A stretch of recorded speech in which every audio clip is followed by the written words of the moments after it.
आज हम आपको राजस्थान की गोल्डन सिटी जैसलमेर लेकर चलते हैं, जहां की सुनहरी रेत, शानदार किला, हेरिटेज हवेलियां और रेगिस्तान की अनोखी संस्कृति एक अलग ही दुनिया में ले जाती है।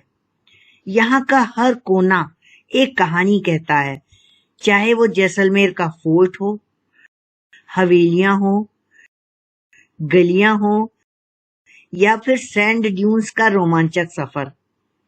तो आइए हमारे साथ शुरू कीजिए ये सुनहरी यात्रा और महसूस कीजिए राजस्थान की रॉयल हेरिटेज और डेजर्ट लाइफ का अनोखा अनुभव। जैसलमेर में 4 नाइट्स रुकेंगे और 3 दिन में जैसलमेर घूमेंगे। पहले दिन जैसलमेर फोर्ट परिसर में बने जैन मंदिर, अमर सागर का जैन मंदिर और भुतहा गांव देखेंगे। अंत में सैम सैंड ड्यून्स जाएंगे। आपका हमारे YouTube चैनल ट्रैवल विद मधु विनोद में स्वागत है। दिल्ली एयरपोर्ट पर जैसलमेर जाने की फ्लाइट के लिए आए हैं। दिल्ली से फ्लाइट का डिपार्चर दिन के 12:30 बजे का है, जो लगभग 2 घंटे में दोपहर 2:20 पर जैसलमेर पहुंचती है। जैसलमेर पहुंचकर अपने होटल चोखी धानी पैलेस जा रहे हैं। एयरपोर्ट से होटल करीब 12 किलोमीटर की दूरी पर है। सड़क से दोनों ओर मदार और बबूल या कीकर लगे दिखाई दे रहे हैं। ये पेड़ रेगिस्तान की कठिन परिस्थितियों में जीने के लिए जाने जाते हैं। चोखी धानी पैलेस होटल का ये हमारा कमरा है, जिसको राजस्थानी कला से सजाया गया है। दीवार पर की गई पेंटिंग राजस्थानी कला का नमूना है। अब वेलकम ड्रिंक आ गई। आज होटल चेक इन करते करते शाम हो गई, इसलिए अब कल से जैसलमेर का टूर प्रारंभ करेंगे। ये होटल का छोटा सा पूल है। ये चोखीदानी पैलेस होटल का रात का व्यू है। जैसलमेर टूर के दूसरे दिन होटल में ब्रेकफास्ट लेने जा रहे हैं। फिर होटल में राजस्थानी झूले पे फोटो खिंचवाई। ये 2 राजस्थानी मूर्तियां हैं। हमारे पीछे दीवार पर राजस्थानी पेंटिंग है। होटल से निकलकर सबसे पहले जैसलमेर सिटी में जैसलमेर किले को देखने के लिए जा रहे हैं, जो हमारे होटल से करीब 4 किलोमीटर की दूरी पर है। जैसलमेर किला, जिसे सोनार किला या गोल्डन फोर्ट भी कहा जाता है, राजस्थान के फेमस फोर्ट्स में से एक है। इसको 1156 एडी में राजा रावल जैसल द्वारा बनवाया गया था। इस किले को जैसलमेर में मिलने वाले येलो सैंड स्टोन से बनाया गया है, जिसकी वजह से सनराइज और सनसेट के समय ये पूरी तरह से गोल्डन कलर में ग्लो करता है। यहाँ पर यदुवंशी भाटी राजाओं का राज्य रहा। जैसलमेर भाटी राजाओं द्वारा इस किले की नींव रखी गई थी, इसीलिए इसका नाम जैसलमेर रखा गया। ये किले के नजदीक का इलाका है और काफी भीड़ वाला है। यहाँ कई होटल्स भी हैं। मैं गोपा चौक पर खड़ी हूँ और ये किले का मुख्य प्रवेश द्वार है। इसके आगे 3 और प्रवेश द्वार हैं, जिन्हें लोकल भाषा में पोल कहते हैं। फोर्ट घुमाने के लिए आज हमारे गाइड महेंद्र सिंह जी हैं। ये दशहरा चौक है। आज भी राज परिवार यहाँ आकर जनता के साथ दशहरा मनाता है। म्यूजियम के टिकट ऑफिस के आंगन में ये पत्थर 2005 में किले के 850 वर्ष पूरे होने पर लगाया गया था। ये नेपाल की खुगरी है, क्योंकि यहाँ की राजमाता नेपाल से हैं। ये जैसलमेर के राजा का चांदी से बना राज सिंहासन है। राज सिंहासन की छतरी भी चांदी की है, जिस पर सोने का काम किया गया है। ये त्रिपोलिया भवन है, जहाँ से पूरा जैसलमेर दिखाई दे रहा है। ये भगवान श्री कृष्ण का फैमिली ट्री है, जिसमें भगवान श्री कृष्ण जी से आरंभ होकर 158वें भाटी राजाओं तक के नाम दिखाए गए हैं। ये गज विलास है। यहाँ राजाओं के मनोरंजन के लिए मुजरा होता था, जिसका आनंद रानियां ऊपर बैठकर लेती थी। यह होली चौक है। राज परिवार के सदस्य यहाँ राजा साहब के साथ होली खेलते थे। ये राजा का आरामगाह सर्वोत्तम विलास है। ये बहुत ही सुंदर और भव्य है। यहाँ लगी चीनी मिट्टी की ब्लू टाइल्स यूरोप से मंगाई गई थी और कांच का बहुत सुंदर जड़ाऊ काम किया गया है। दीवाने आम में ये राजा साहब के बैठने का कमरा है। इसके दरवाजों में रंगीन कांच लगे हैं और ये उनका सिंहासन है। अब हम राजमहल की छत पर आ गए। ये जमीन से 250 फीट की ऊंचाई पर है। यहाँ से किले के बाहर बसा हुआ शहर दिखाई दे रहा है जो 200 साल पुराना है।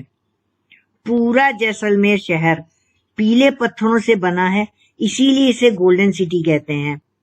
ये फोर्ट का मैप है जिसके 3 कोने हैं, इसीलिए इसे त्रिकुटगढ़ भी कहते हैं। अब किले की सुरंग से जा रहे हैं। इसे अब फोटो गैलरी में कन्वर्ट कर दिया गया है। ये किले से बाहर निकलने का एक गुप्त और सुरक्षित रास्ता था। ये रानी महल का द्वार है जहां से किले का टूर पूरा करके बाहर निकल रहे हैं। महल के बाहर यहाँ के कलाकार राजस्थानी लोक संगीत वाले गाने गा रहे हैं। राजमहल और म्यूजियम का टूर पूरा हुआ। राजमहल और म्यूजियम के टूर का पूरा वीडियो डिटेल में देखना चाहते हो तो ऊपर आई बटन दबाकर देख सकते हैं। अब जैसलमेर किले में बने जैन मंदिरों को देखने जा रहे हैं। मंदिरों तक जाने का रास्ता किले के दशहरा चौक से पतली गलियों से होकर है। पूरे रास्ते में सोवेनियर्स, कपड़े, जूते और चमड़े के सामानों की बहुत सी रंग बिरंगी दुकानें हैं। इन दुकानों से गलियों वाला रास्ता बहुत ही सुंदर दिखाई दे रहा है। जैसलमेर में किले के अंदर लगभग हर घर की एंट्रेंस पर ये वॉल आर्ट सदियों पुराने ट्रेडिशन का हिस्सा है। इसमें दीवारों पर बने म्यूरल्स में वेडिंग इनविटेशन है, जो इस शहर और फोर्ट कल्चर की यूनिकनेस को और भी खास बनाता है। इस इनविटेशन में भगवान गणेश की पेंटिंग बनी होती है, क्योंकि हिंदू धर्म में शुभ कार्य की शुरुआत से पहले भगवान गणेश की पूजा की जाती है। किले के अंदर 7 जैन मंदिर बने हुए हैं। प्रत्येक मंदिर एक अलग तीर्थंकर को समर्पित है। मंदिर में उकेरे गए डिजाइन बहुत ही श्रेष्ठ हैं। मंदिर की दीवारों पर दिलवाड़ा मंदिरों के समान जानवरों और मानव आकृतियों की जटिल नक्काशी की गई है। सभी जैन मंदिर उन धनी व्यापारियों द्वारा बनवाए गए थे जो जैसलमेर से गुजरने वाले मध्ययुगीन व्यापार मार्गों पर व्यापार करके समृद्ध हुए थे। ये ऋषभदेव मंदिर है। इसका निर्माण 12वीं शताब्दी में हुआ था। ऋषभदेव जैन तीर्थंकरों में प्रथम थे।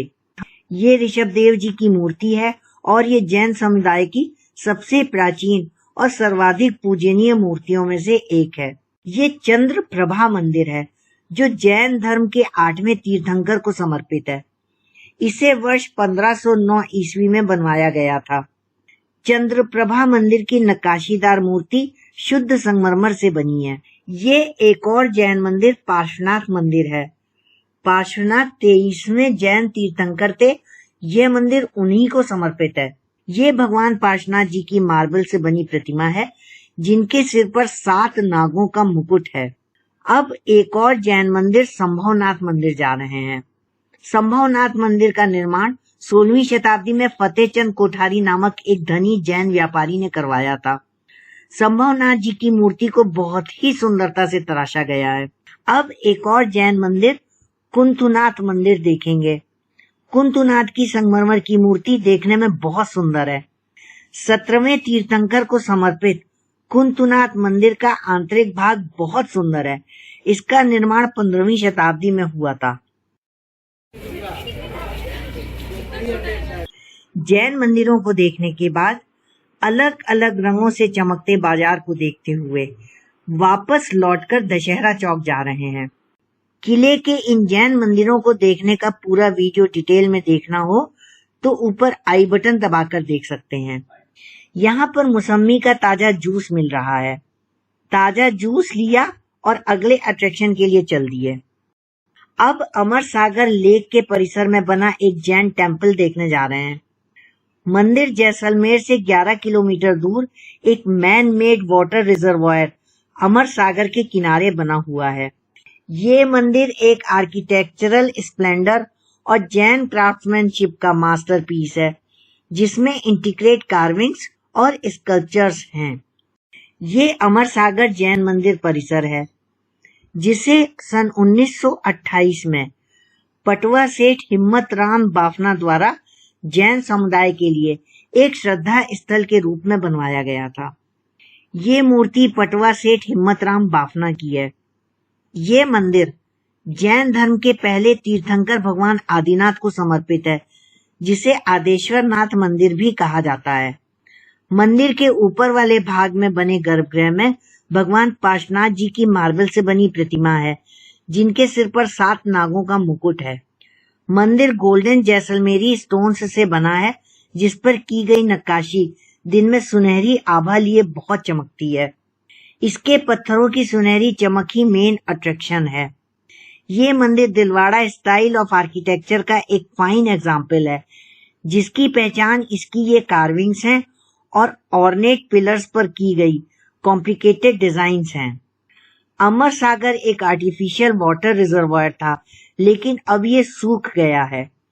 अब मंदिर के निचले गर्भगृह में भगवान आदिनाथ के दर्शन के लिए जा रहे हैं। ये मंदिर पुराने समय की फाइनेस्ट क्राफ्ट्समैनशिप को दर्शाता है। इसका डेलिकेट वर्क और ऑर्नेट सीलिंग्स उत्कृष्टता की कहानी कहते हैं।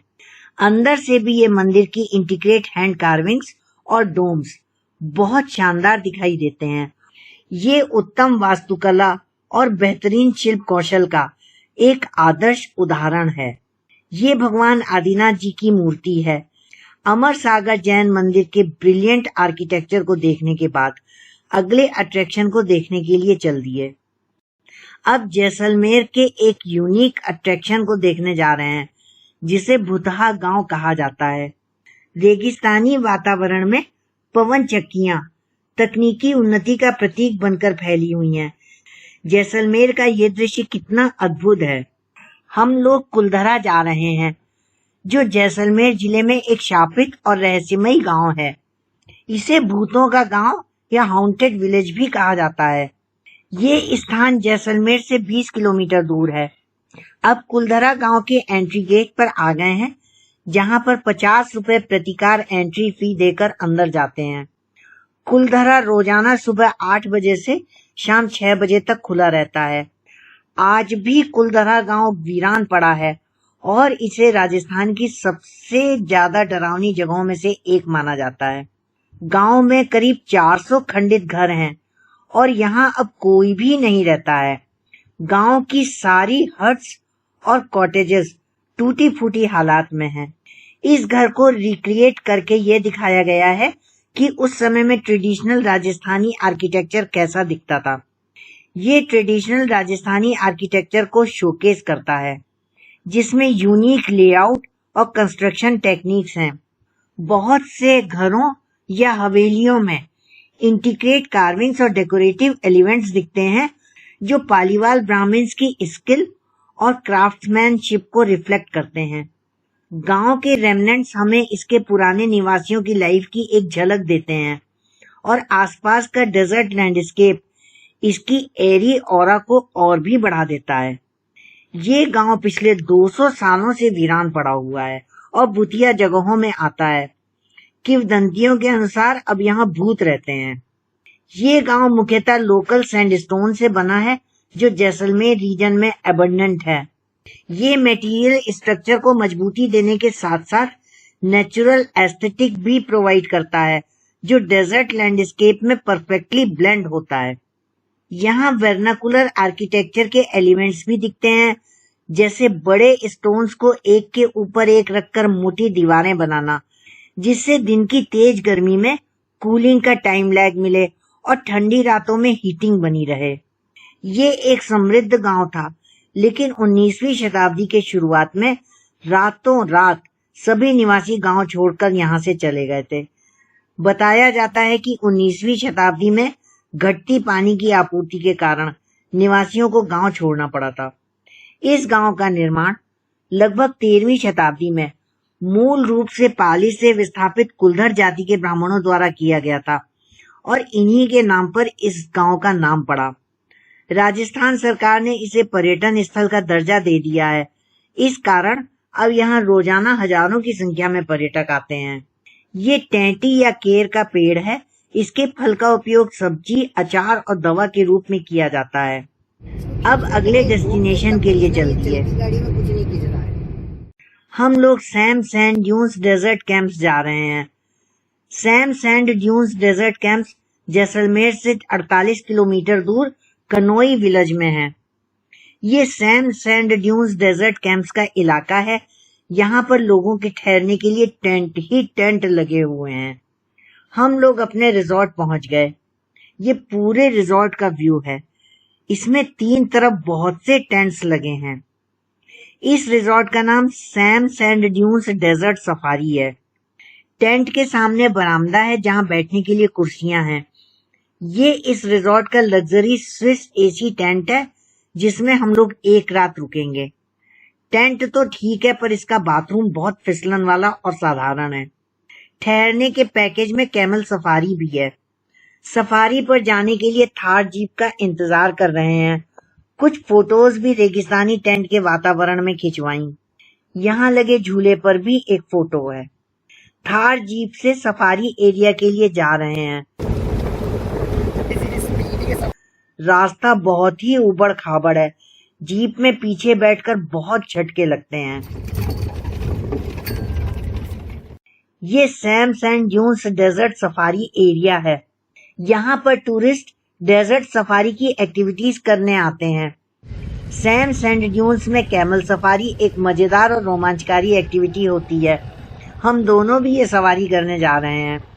हम दोनों लोग थोड़ी सहायता लेकर ऊंट पर बैठ गए। हमारी ऊंट पर बैठे हुए ये फोटो कैमल मैन ने खींची है। ऊंट पर बैठकर चलने पर ऊंट बहुत ऊपर नीचे होता है। इसमें हम लोगों को थोड़ी कठिनाई मालूम हुई। मेरे ऊंट से उतरने के लिए कैमल मैन ने एक कुर्सी लगाई और थोड़ी सहायता से मैं ऊंट से उतर पाई। ऊंट की सवारी करने के बाद ऊंट को सहलाया। अच्छा सॉफ्ट है। अच्छा उसके बाल बहुत सॉफ्ट है। लोग डेजर्ट में रोमांच के लिए एटीवी और थार जीप पर सफारी कर रहे हैं। यहाँ एटीवी वाले ही गाड़ी चलाते हैं और ऊंचे नीचे रेतीले टीलों पर तेजी से एटीवी को घुमाते हुए लोगों को रोमांचित कर रहे हैं। सामने थार रेगिस्तान के सैंड ड्यून्स हैं। यहाँ रेत का रंग गोल्डन है। सूर्यास्त के समय यहाँ बहुत ही सुंदर दृश्य देखने को मिलता है, पर आज बादल होने के कारण सूर्यास्त नहीं दिखाई दे रहा है। मैं भी सैंड ड्यून्स के ऊपर चढ़ रही हूँ, पर पैर रेत में धंस रहे हैं। पहुंचकर विनोद की फोटो खींची, अपनी भी एक फोटो खिंचवाई। फोटोग्राफी के बाद नीचे जा रही हूँ। डेजर्ट में कैमल सफारी के बाद अपने रिजॉर्ट को लौट रहे हैं। सफारी से लौटने के बाद रिजॉर्ट में हमारा वेलकम माथे पर टीका लगाकर किया गया।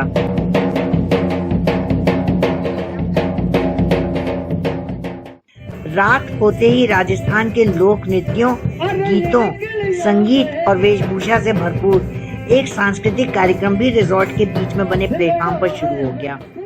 ये राजस्थान की एक जनजाति कालबेलिया ट्राइब की महिलाएं हैं जो अपने लोक नृत्य के लिए प्रसिद्ध हैं। ये कलाकार पीढ़ी दर पीढ़ी नृत्य और संगीत की परंपरा को आगे बढ़ाते हैं। ब्लैक ट्रेडिशनल ड्रेस में घूम घूम कर नाचना और कमर के मूवमेंट्स इसे स्नेक डांस जैसा बनाते हैं और इसे सपेरा नृत्य भी कहा जाता है। कालबेलिया समुदाय की जीवन शैली का ये नृत्य एक अभिन्न अंग है। हम लोग यहाँ पर लगे गद्दे और तकिए पर आराम से बैठे हुए राजस्थानी लोक नृत्य और संगीत का आनंद ले रहे हैं। ये राजस्थानी लोक नृत्य चरी डांस है।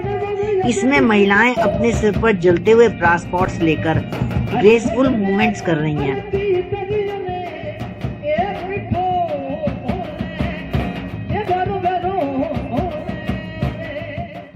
ये वाला लोक नृत्य 13 ताली डांस है। इसमें महिलाएं हाथों और पैरों में मंजीरे बांधकर नृत्य कर रही हैं। यहाँ चल रहे लोक नृत्य, गीत और संगीत में की दर्शक महिलाओं को भी शामिल होने का मौका दिया गया। मैंने भी नृत्य में भाग लिया।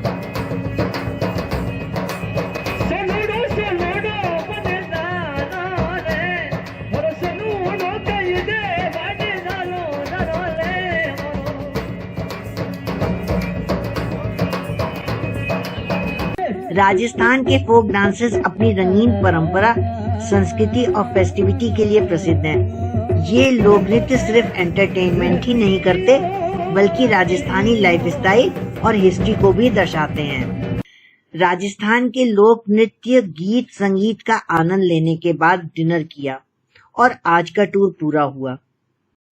इस वीडियो में जैसलमेर फोर्ट में बने राजमहल म्यूजियम, फोर्ट में बने जैन मंदिर, अमर सागर का जैन मंदिर, कुलधरा भुतहा गांव देखा और अंत में सैम सैंड में रुके और कैमल सफारी की। वीडियो आपको कैसा लगा कमेंट बॉक्स में जानकारी दें। वीडियो को लाइक व शेयर करना न भूलें। यदि आपने अभी तक चैनल सब्सक्राइब न किया हो तो सब्सक्राइब करना न भूलें।